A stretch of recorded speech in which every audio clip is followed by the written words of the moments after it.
range of issues and spoke with TVJ's Earl Moxon today on this and other matters, including the gun smuggling problem. Earl now joins us live in studio for an update. Earl, what do you have for us? Well, Herman, as you know, the responses to this U.S. travel advisory, though it's not new, but there has been a significant level of unease, outrage on the part of some people to this particular advisory. And of course, when I spoke to the U.S. Undersecretary, I put it to her that given the extent of the American involvement in Jamaica's tourism, if this advisory were to be taken literally, then we would be losing millions of visitors and billions of dollars arising from the many Americans who visit Jamaica annually. Should Jamaicans not be alarmed at the possible implications of such an advisory? Well, Earl, with all due respect, we are not seeing a disappearance in American visitors. I flew in yesterday morning on a very full flight from Miami. And as I said, Americans remain the leading nationality of tourists coming to Jamaica. And our efforts, our responsibilities to our fellow American citizens is to inform them. And that is the spirit in which the information was provided. And of course, Herman, there is the connected issue of the gun smuggling problem, because to the extent that Jamaica is not as secure as it needs to be, there's a direct relationship between that and the American gun smuggling problem. And I put that to her as well. To what extent does the Biden administration get it that Jamaicans and other countries in the region are overwhelmed by part of the problem that originates within a system in the United States, your own domestic legislative logjam, for example, in dealing with the gun problem in the United States? Well, again, Earl, I would call your attention to, the very important development of this bipartisan Safer Communities Act. And that was the U.S. Undersecretary of State, Uzra Zaya. And of course, Herman, we spoke of some other matters. We will perhaps hear more on what she had to say in a later newscast, but it was very important to hear from her on these particular issues, yes, the travel advisory and the gun problem. Yes, thank you very much. Our senior reporter there, Earl Moxon on the TVJ newsroom. Janella? We go to news now in politics. Bad roads continue to be one of the main concerns of Jamaicans leading up to the local government election. The issue came up for discussion in the latest RGR Gleaner Don Anderson polls conducted between February 2 and 7. It has a margin of error of plus or minus 3%. Andrea Chisholm has the details. These scenes are familiar across Jamaica. Citizens protesting and blocking the very same roads they're having a problem with. So when pollster Don Anderson asked 1,010 registered voters about their main issues of concern in their divisions, the responses were not surprising. 54% of respondents said better road conditions was a main concern. It was followed by a lack of jobs at 41% and access to water at 28%. 26% of respondents highlighted the need for better drain maintenance.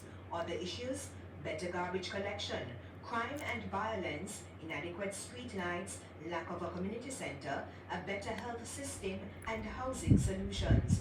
Now, given the issues of concern, how do Jamaicans rate the performance of the councillors? Well, 40% of respondents gave councillors a negative rating, describing their performance as poor or very poor. 36% of Jamaicans said their performance was average.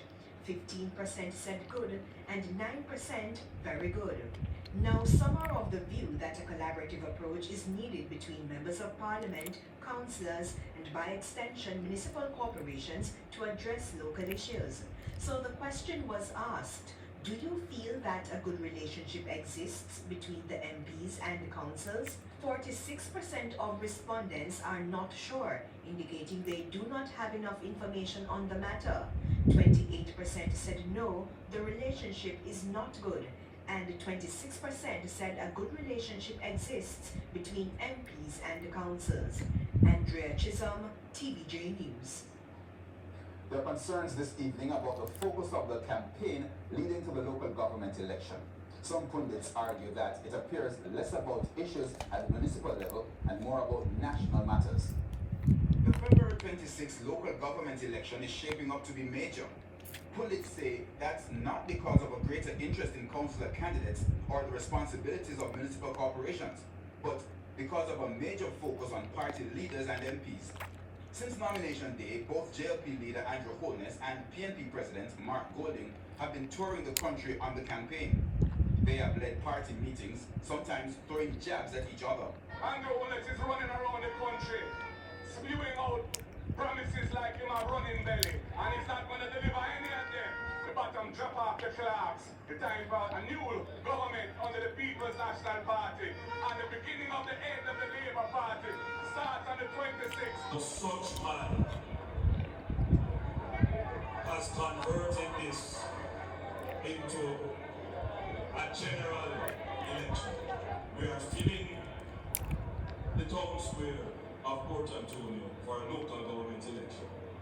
It is quite obvious that that was a miscalculation. Who tell him we don't trouble with a party answers? It's why there is now growing concern that the party leaders are distracting from the responsibilities of councillors and municipal corporations. Some political analysts have described the upcoming poll as a referendum for the two parties as they test their machinery for a general election.